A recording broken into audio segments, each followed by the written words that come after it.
सबैजनालाई नमस्कार। अलिकति जोस चाहियो। नमस्कार। मन्तव्यहरू लामो भयो तर पनि अलिकति जोस छ है। नमस्कार। ल हामीले जब बत्ती गयो भनेर हामीले कुरा गर्थ्यौँ तब हामीले भन्ने कुरा चाहिँ नि बत्ती गयो भन्दैन थियो, हामीले कुलमान गयो भन्थ्यौँ। हामी धेरैजनाले त्यही नै भन्थ्यौँ होला होइन। हरेकचोटि बत्ती जाँदाखेरि कुलमान सरको नाम चाहिँ नि जहिले पनि हामीले याद गर्थ्यौँ। यो पार्टीको यो सभामा म पहिला त बधाई दिन चाहन्छु। हामी धेरैजनालाई लाग्यो होला यति धेरै पार्टी किन खोलेको भनेर होइन। तर त्यो प्रश्न सोध्दै गर्दाखेरि मैले यहाँहरूलाई के अनुरोध गरेँ भन्दाखेरि यो सिचुएसनल लिडरसिप हामीले कहिले अथवा ईश्वरी बहिनीले कहिले पनि त्यो 23 गते म त्यसरी बाइक चलाएर म त्यसरी के भन्छ हाम्रो घाइते भएको भाइ बहिनीहरूलाई अस्पताल पुर्याउँछु भनेर सोचेको थिएन। त्यो सिचुएसनले डिमान्ड गरेको हो, त्यसलाई सिचुएसनल लिडरसिप भन्छ। र अहिले जुन हाम्रो नेपालको विषम परिस्थिति छ यो 23 गते र 24 गते मैले अनुरोध गरेँ 23 गते र 24 गतेलाई जुन छुट्याएर हेर्ने परिपाटी बनेको छ त्यसलाई 23 गते र 24 गते एउटै दिन हो। त्यो जेनजी हाम्रो युवा पुस्ताले हाम्रो भविष्य पुस्ताले गरेको विद्रोह हो। त्यो विद्रोहले किन जन्म लियो त्यो प्रश्न सोधौँ। यही स्टेजबाट तपाईँहरूले कथा सुनिसक्नुभयो। कति वर्ष 25 वर्ष अगाडि पनि आफ्नो परिवारको आहुति दिएर देश परिवर्तन हुन्छ भनेर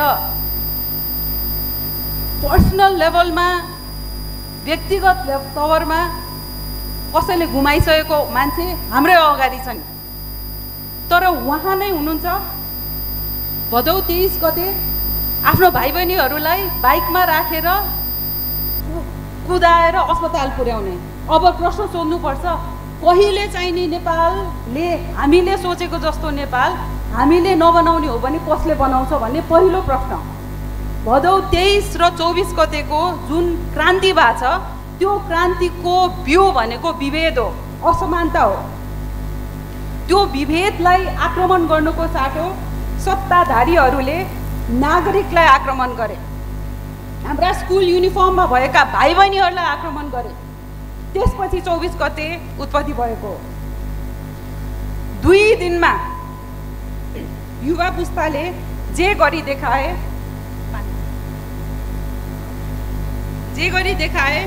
त्यो हामी सबैजनाले कल्पना पनि गर्न सक्दैनौँ।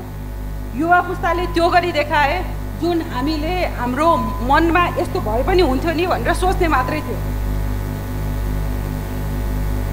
यसैले मैले अनुरोध गरेँ पार्टीलाई भदौ 23 र 24 गतेको जुन मूल मुद्दा छ विभेद विरुद्धको मुद्दा छ त्यसलाई अङ्गीकार गर्नुहोला। त्यो हो नेपालको मूल मुद्दा भ्रष्टाचार, नातावाद, कृपावाद। कुनै पनि नागरिकले नागरिक भएर बाँच्नको लागि कुनै पनि राजनीतिक दलको फेर समात्नु पर्ने, कसैको कृपामा बस्नुपर्ने त्यो अन्त्य हुनु पर्यो। यो पार्टीले त्यो गरोस्। यो नेपालको मूल मुद्दा नै यही हो। दोस्रो एकदम महत्त्वपूर्ण, हामीले आज यहाँ मञ्चमा बस्दै गर्दाखेरि हजुरहरूले त्यहाँ बसेर सुन्दै गर्दाखेरि एकदम महत्त्वपूर्ण हाम्रो इमिडिएट गोल के हो? हाम्रो इमिडिएट गोल भनेको अपरिहार्य नेपालले खोजेको नेपाली जनताले 23 र 24 गतेबाट सडकबाट भनेको कुरा के हो? हामीलाई पुरानो राजनीतिक संस्कार पुग्यो भनेको।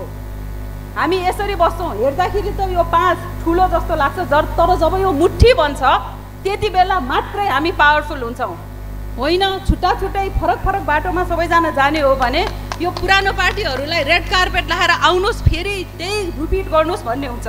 त्यसकारण मैले सबैजनालाई अनुरोध गरेँ सबैजना आफ्नो बाटो होइन मन फराकिलो गरेर कसरी कुन मुद्दामा आज जुन एजेन्डाहरू घोषणा भएको छ त्यो एजेन्डामा फरक कसको के छ त? कसैको पनि छैन भनेपछि हामी फरक किसिमले किन हिँड्ने? त्यो रेड कार्पेट पुरानो पार्टीको संस्कारलाई अब निषेध गर्नको लागि चाहिँ नि सबैजना एकै ठाउँमा आउनुपर्छ भनेर मैले अनुरोध पनि गरेँ। धेरैजनाले सोध्छ सुमना कहाँ छ? सुमना एकतामा छ। एकता हुनै पर्छ। र एकताको बाटो लगेर यो पुरानो राजनीतिक संस्कार जसलाई थाल्नको लागि हाम्रा भाइ बहिनीहरूले स्कुल युनिफर्ममा गोली खाएर यो अपदस्थ गरेका थिए, उहाँहरूलाई चाहिँ नि यो ब्याक टु कुर्सी लग्ने कसैले यो हामी सबैको दायित्व पनि हो। त्यसकारण मैले सबैलाई अनुरोध गरेँ, फराकिलो छाती राखौँ, एजेन्डामा एकरूपता ल्याउँ, एजेन्डामा सहकार्य गरेर अब यो देशलाई निकास देऊ। अबको बाटो भनेको निकास नै हो। 25 वर्षसम्म न्याय कुर्दै बस्यो, अब पनि 25 वर्ष कुर्ने, बहिनीले भने त 50 वर्ष कुर्ने होइन। जुन आमाले अब छोराछोरीले मेरो टेक केयर गर्छ भनेर बसेको छ, ती छोराछोरीलाई अब टेक केयर गरेर फेरि यो सत्ताधारीहरूले गरेपछि यो प्रपञ्च भनौँ कि यो संस्कार भनौँ, यसलाई त बन्द गर्नै पर्छ। त्यसकारण यो अबको बाटो भनेको, अबको बाटो सुशासनको बाटो हो, अबको बाटो विधिको बाटो हो र अबको बाटो भनेको विभेद रहित समाज, अवसरहरूमा समान अवसर पाउनु पर्यो। मैले गर्ने मेहनत, बहिनीले गर्ने मेहनत, यहाँहरूले गर्ने मेहनत, आदरणीय दाजुभाइ दिदीबहिनीको आमाहरू, हामीले गर्ने मेहनत र अरू एक व्यक्तिले गर्ने मेहनतको फल त्यति फरक हुनु भएन। नेपो बेबी, नेपो ट्रेन्ड त्यही नै त्यसैको विरुद्ध थियो, असमानताको विरुद्ध। अवसरमा समान अवसर नभएको विरुद्ध थियो। त्यसलाई अङ्गीकार गरेर अबको निकासको बाटो, यो उज्यालो नेपाल पार्टी एउटा कडी बनोस्।